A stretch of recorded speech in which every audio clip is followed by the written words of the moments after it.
Here we have the Internorm HV450. That is the Timber Integrated Blind System. The one we have on display here today is in RAL 9005, or to most of us, jet black.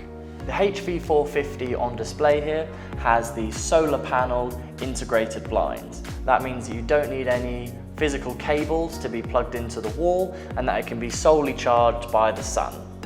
With the integrated blinds, this gives a very studio finish on the outside, so it ties in very well with the external studio HF or KF systems as well.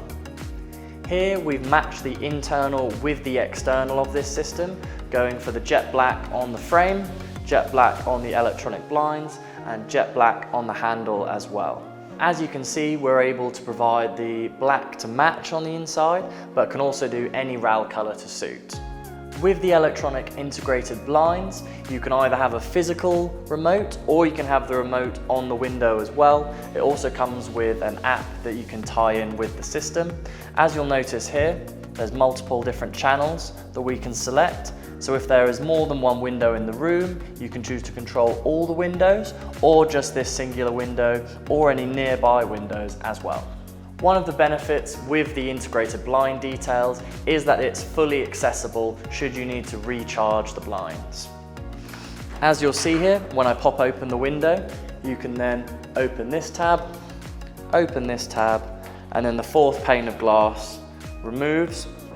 And then should you need to, you can then pop out the blind unit, manually charge it, pop it back in,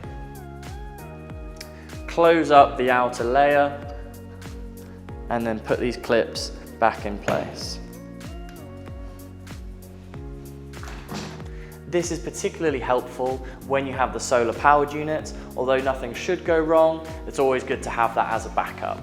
Although this one on display is with the solar powered units, you can have them wired directly into mains as well as an option.